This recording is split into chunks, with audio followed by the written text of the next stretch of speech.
أعوذ بالله من الشيطان الرجيم. بسم الله الرحمن الرحيم. للرجال نصيب مما ترك الوالدان والأقربون وللنساء نصيب مما ترك الوالدان والأقربون مما قل منه أو كثر نصيبا مفروضا وإذا حضر القسمة أولو القربى واليتامى والمساكين فارزقوهم منه وقولوا لهم قولا معروفا. الحمد لله والصلاة والسلام على رسول الله وعلى أما بعد.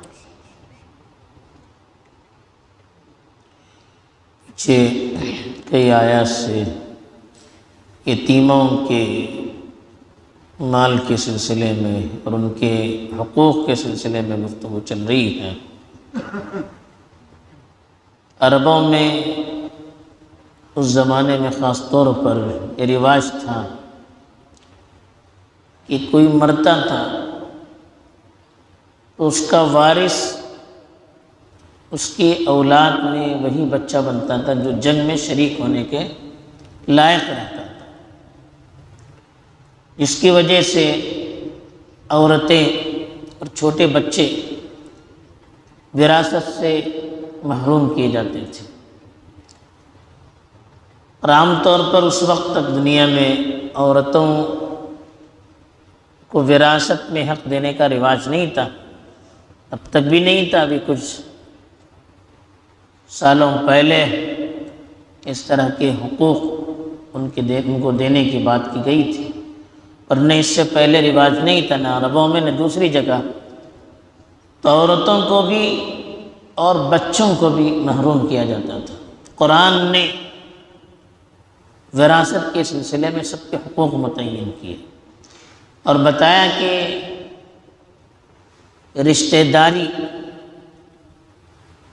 یہ سبب بنتی ہے وراثت کا.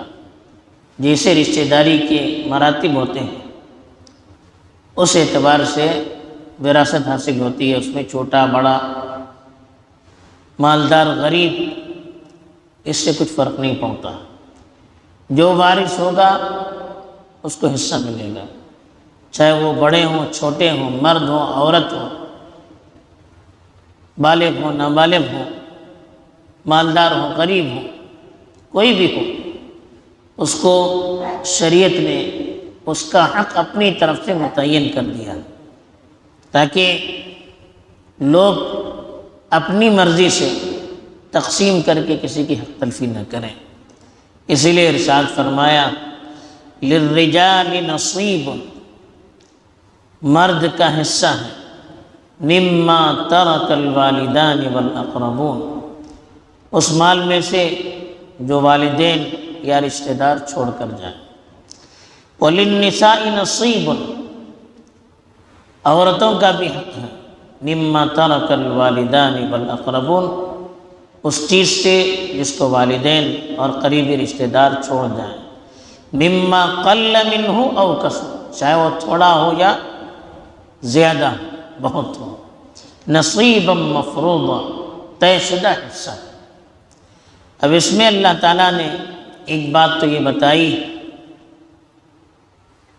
کہ وراثت ہر وارث کو ملے گی، چاہے وہ مرد ہو یا عورت ہو، ہر وارث کو وراثت ملے گی. اور دوسری چیز بتائی وراثت کے حقدار ہونے کے لیے رشتہ دار ہونا، قربت ہونا کافی ہے. بڑے چھوٹے مرد عورت اس کا کوئی فرق نہیں ہے.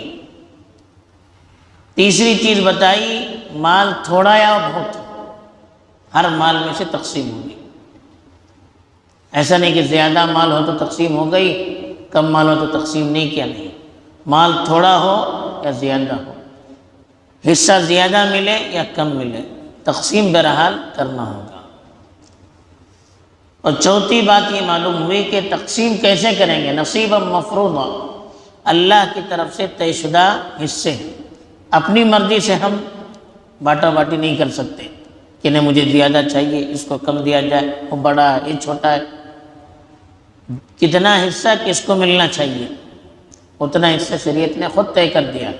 اب ہمیں اپنی مرضی سے اس میں کمی بیشی کرنے کی کوئی ضرورت نہیں ہے۔ اور ایک مسئلہ یہ بھی ہوتا ہے کہ جو قریبی رشتہ دار ہوتا ہے اس کو وراثت ملتی ہے، قریبی رشتہ دار کی موجودگی میں پھر دور کے رشتہ دار کو حصہ نہیں ملتا ہے۔ تو یہ شریعت نے ساری باتیں طے کر رکھی ہیں۔ دوسرا مسئلہ یہ بتایا کہ وَإِذَا حَضَرَ الْقِسْمَةَ أُولُو الْقُرْبَى،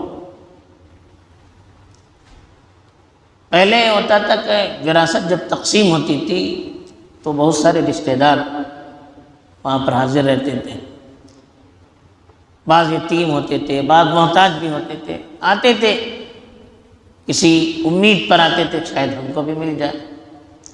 تو اس لیے کہا کہ جب مال تقسیم ہو رہا ہے اور اس وقت غریب آ جائے، مسکین آ جائے، یا ایسے رشتہ دار پہنچ جائیں جن کو وراثت میں کوئی حصہ نہیں مل سکتا، تب کیا کرنا چاہیے؟ وراثت کی تقسیم سے پہلے ان کو بھی کچھ دینا چاہیے تاکہ ان کو بھی خوشی ہو۔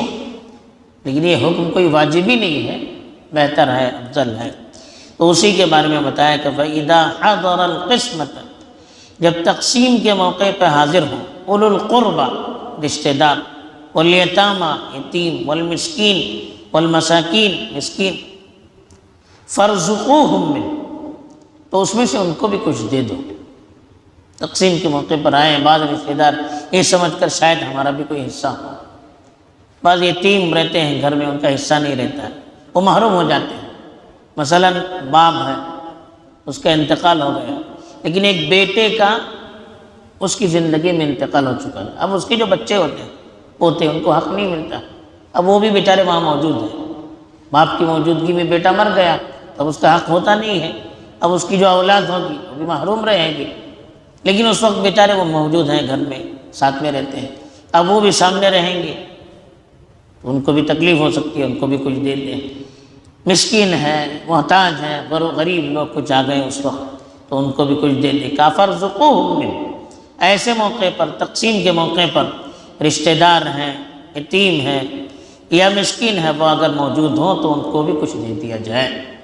وَقُولُوا لَهُمْ قَوْلًا مَّعْرُوفًا، اور ان سے بھلی بات کہی جائے۔ اگر ہم نہیں دے سکتے، مثلا وہاں نابالغ بچوں کا مال ہے، وہ تو بچوں کا مال ہوتا ہے، ہم تقسیم نہیں کر سکتے، یا وہ زیادہ چاہتے ہوں گے، ہم زیادہ نہیں دے سکتے، تھوڑا سا دے سکتے ہیں، تو ایسی صورت میں پھر ہمیں ڈانٹنا نہیں چاہیے، بلکہ بھلائی سے ان کو سمجھانا چاہیے کہ ہم مال میرا نہیں ہے، بچوں کا ہے، میں نہیں دے سکتا، یہ ان کا حق ہے، یا وراثت سب کی مال ہے، سب کے اپنے اپنے حصے ہیں، تو ہم زیادہ آپ کو نہیں دے سکتے، تھوڑا سا دے سکتے ہیں۔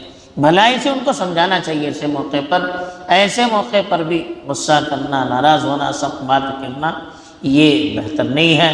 بہرحال ان دونوں آیات کے اندر وراثت کے سلسلے میں کہ کس کو کتنا حصہ ملنا چاہیے، کسی کو محروم نہیں کرنا چاہیے، اور اگر ایسے موقع پر وہ لوگ بھی شریک ہو جائیں جن کو حصہ نہیں ملتا ہے تو ان کو بھی کچھ دینا چاہیے۔ کہ کچھ احکام بتائے گئے۔